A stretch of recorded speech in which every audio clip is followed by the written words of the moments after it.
युगने वेगळ्याच प्रकारचे कपडे घालून सर्वांना आश्चर्यचकित तर केलेलं असतंच. आता कावेरी मुद्दामच त्याला चहाचा बहाणा करून बोलावते. यश, या ना, मी तुम्हाला गरम गरम चहा देते. आता माही त्याला चिडवतात. जा बाबा जा, बायको तुझी बोलावते आहे, गरम गरम चहा पी जा. तेव्हा तो पटकन कावेरीकडे येतो. कावेरी त्याला बसायला चेअरसुद्धा देते. तो विचारतो की कुठे चहा. कावेरी त्याची चांगलीच शाळा घेते. ती त्याला विचारते की कुणी सांगितलं होतं तुला ही असली कपडे घालायला. तो म्हणतो की माझ्या मनाने. कावेरी त्याच्यावरती इतकी चिडलेली असते. तो उत्तर देतो की यशचे सगळे कपडे तर तू घेऊन केलीस, मग मी काय घालायचं होतं. पण बाय द वे, कसं वाटतोय माझा हा शर्ट. तू पण मला बघून फिदा झालीस ना. अरे आपलं असंच आहे भावा, सगळ्याच पोरी ना आपल्याला बघून असं फिदा होतात. आता तो त्याच्या स्टाईलमध्ये खुर्चीवर पाय टेकवून बसलेला तर असतोच. तेव्हा कावेरी त्याला दटावते की पाय खाली घे गुपचूप. कारण हा क्षणोक्षणी माती खात असतो आणि कावेरीचं टेन्शन वाढवतोच. कावेरी त्याला ताकीद देते की तू लवकरात लवकर निघ इथून, मला तुझं तोंडही बघायचं नाही आहे. आता हा उलटा प्रश्न विचारतो. का? मी तर तुझ्या नवऱ्यासारखा दिसतो ना, सेम टू सेम चेहरा आहे. तुला तुझा नवरा आवडत नव्हता का? तेव्हा कावेरी त्याच्यावरती रागवते. तू ना फालतू काही बोलू नकोस हा. आता तोही हाताची घडी घालत विचारतो, अच्छा काय करशील. कावेरी त्याला सांगते की यश अजिबात तुझ्यासारखी नव्हते. यशची जागा घेण्याचा प्रयत्न सुद्धा करू नकोस हा. यश सगळ्यांची काळजी घ्यायचे, बिझनेस सांभाळायचे. आता तो हात झटकत म्हणतो की बोरिंग. तेव्हा कावेरी म्हणते की बोरिंग काय बोरिंग.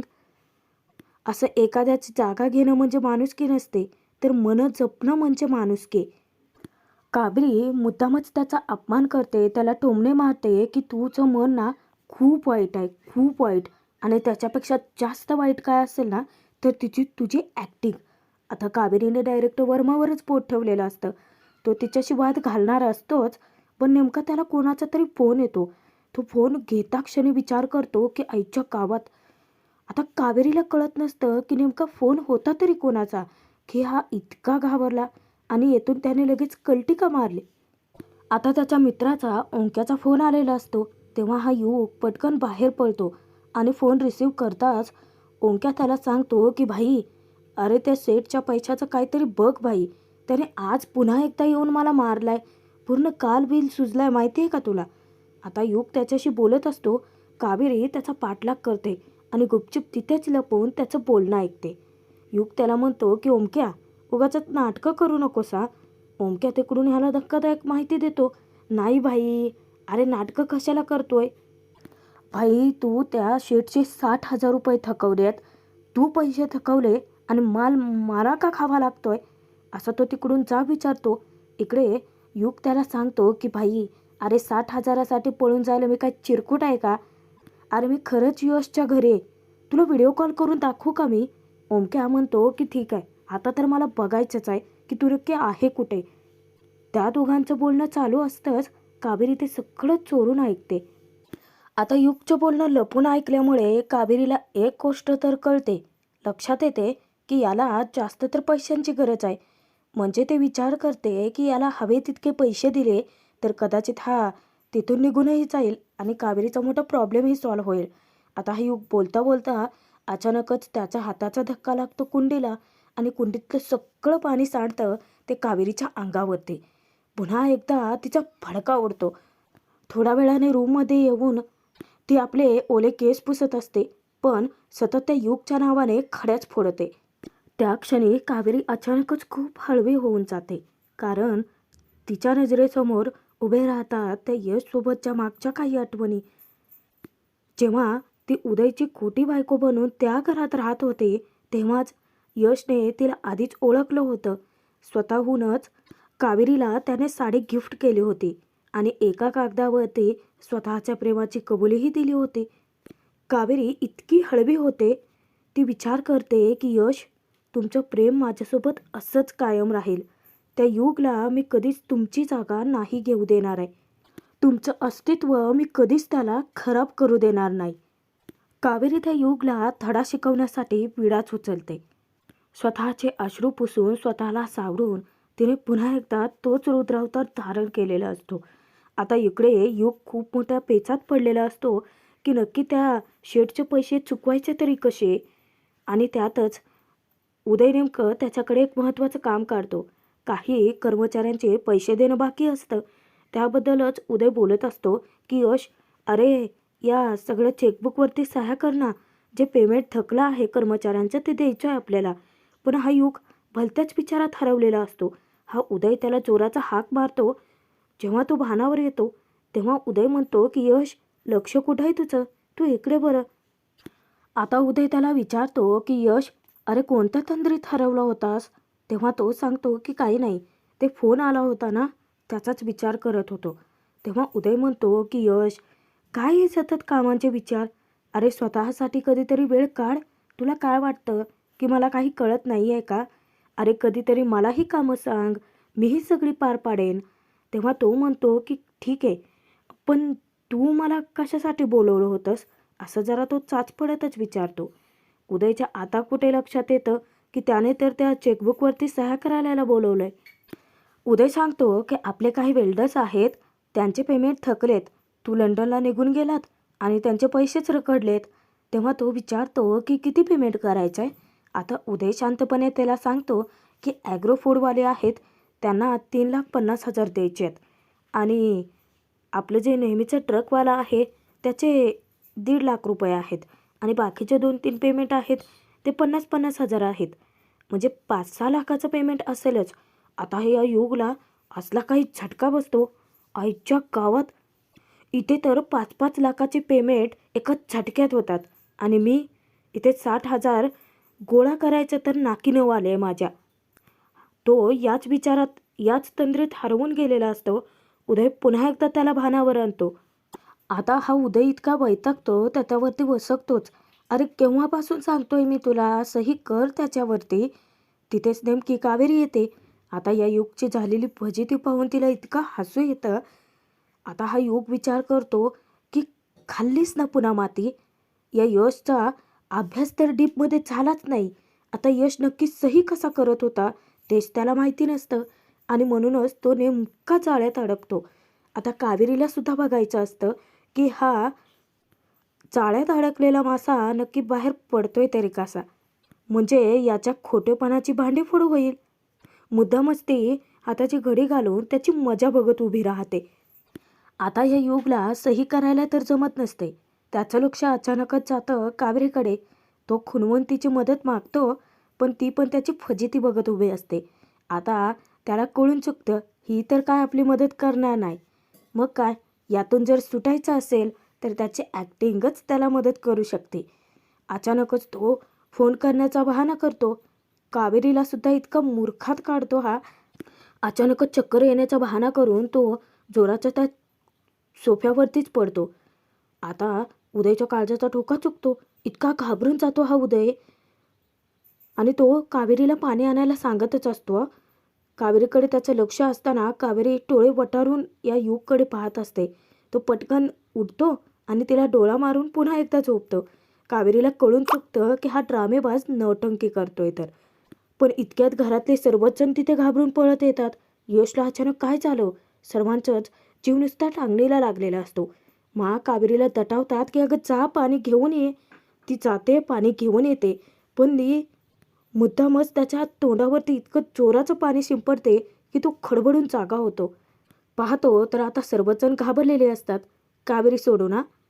उदय जेव्हा यशला त्या चेकबुकवरती सह्या करायला सांगतो, पुन्हा एकदा तो पडण्याची नाटकच करतो. आता कावेरीला कळून चुकतं की हा ड्रामेबाज काही थांबणार नाही. त्यामुळे तीच स्वतःहून सांगते की उदय भाऊजी, मी थोड्या वेळाने त्यांच्याकडून सह्या करून घेईल. आता सोबतच यमुना आणि विद्यासुद्धा त्याला आतमध्ये घेऊन जातात त्याच्या रूममध्ये. इकडे कावेरी त्याच्यावरती इतकी भडकलेली असते, काहीही करून त्याला घराच्या बाहेर तिला काढायचंच असतं. मानला यशची खूपच काळजी वाटते. त्याला स्वतःच्या रूममध्ये घेऊन जातात आणि त्याच्यासाठी चहा बिस्किटसुद्धा घेऊन येतात. आता हा नौटंकी लगेचच नाटकं करतो. या सगळ्याची काय गरज होती? तरीही दटावतात म्हणून तो गुपचूप चहा घेतो. आता मा याला जाब विचारत असतात की यश नक्की काय झालंय. हा मनातच घाबरतो. ही प्रेमळ आंटी इतकी विचित्र का बघते माझ्याकडे. आता त्याची बोलता बोलता बोबडी वळते. मा विचारतात की मन लंडनहून आल्याहून बघते की तू कसलं तरी टेन्शन घेतलंयस. तू निशाच्या लग्नाचं टेन्शन घेतलंयस का. आता याला तर आयताच बहाणा मिळाला. आता तो बहाणा करत असतो पण मा त्याचं काही ऐकूनच घेत नाही. उलट माच्या जाळ्यात हा असा काही फसतो. मा म्हणतात की हे बघ, मला माहिती आहे तू स्वतःच्या तब्येतीची अजिबात काळजी घेत नाही आणि त्यात तुला डॉक्टरांकडे जावंसं वाटत नाही. पण यावेळेस मात्र माझं ऐकायचं आहे यश. तू माझ्यासोबत डॉक्टरकडे यायचं आहेस आणि सगळ्या टेस्ट करून घ्यायच्या आहेत. आता याची बोलतीच बंद होते कारण मांसमोर कुणाचं काही चालतच नाही ना. मा अचानकच खूपच हळव्या होतात आणि त्यांना इतकी काळजी वाटते या यशची. तेव्हाच मा यशच्या हातावर हात ठेवणारच असतात पण हा योग पटकन आता विजेचा झटका लागल्यासारखा हात मागे घेतो. माना त्याचं थोडं वागणं खटकतं, विचित्रही वागतं. पण हा यश सारखाच डिक्टो ॲक्टिंग करतो. तो समजावतो की मा आधी डोळे पुस बरं, मला काहीही झालेलं नाही आहे आणि तू सांगशील अगदी तसाच वागेन मी. आता मा डोळे पुसत असताना अचानकच याची नजर पडते मानच्या सोन्याच्या बांगड्यांवरती आणि पुन्हा एकदा याच्या मनात लालच पैदाच होतं. त्याला विचार येतो की कशाला उगाचच घरातल्या घरात चोरी करायचे. ह्या इतक्या सोन्याच्या झाडझूड बांगड्या असताना. हा योग विचार करतो की या प्रेमळ आंटीला सहज बाटलीत उतरवता येईल आणि तो बहाणा करतो की काय हे मा, अगं बघ तुझ्या त्या बांगड्यांची चकाकी गेली. माझ्याकडे दे, मी पटकन आपल्या ज्वेलर्स करून पॉलिश करून घेऊन येतो. आधी तर मा स्पष्ट नकारत देतात की अरे हात सतत पाण्याखाली असतो ना, कामं करतात त्यामुळे चकाकी गेली असेल. आता तो मुद्दामच म्हणतो की ठीक आहे, तुला पॉलिश करून आणायचे नाही आहेत ना, मग मी नवीनच घेऊन येतो. आता मा थोड्या घाबरतात. नको, ठीक आहे, मी तुला पाटले देते असं सांगून त्या पटकन हातातनं पाटल्या काढत असतात. याच्या मनात आनंदाचे लड्डू फुटतात. विचार करतो की एक एक बांगडी ही नक्की 2-2.5 लाखाची असेल, म्हणजे जवळजवळ 5 लाख रुपये. पण त्याचा हा प्लॅन बहुतेक फसतोय की काय, कारण अचानकच तिथे कावेरी टपकते. ती स्वतः पाहते की याने कसं मानना सुद्धा उल्लू बनवलं आणि गुपचूप सोन्याच्या बांगड्या त्यांच्याकडून काढून घेण्याच्या प्रयत्नात आहे हा. कावेरीच्या मनात आता रागाचा आगडोंब उसळून येतो. ती पटकन धावत येऊन विचार करते की मानच्या सोन्याच्या बांगड्या घेतोय हलकट. येऊन ती अचानकच मोठ्याने ओरडते की मा तुम्ही काय करताय. मा विचारतात की काय झालंय अचानक तुला. अगं सोन्याच्या बांगड्या आहेत आणि यशकडेच तर देते ना आपल्या. तो मला म्हणाला की खूपच काळ्या पडल्यात, मी पॉलिश करून आणतो म्हणून दिल्यात. आता तो तिकडून तिला खुणवत असतो. आता हा ड्रामेबाज मुद्दामच विचारतो की कावेरी तुम्हाला काय प्रॉब्लेम आहे का. ती त्याच्या अंगावरती वसकते की हो आहे प्रॉब्लेम. मानना कावेरीचं वागणं खटकतं. अशी का वागतेस तू याच्यासोबत.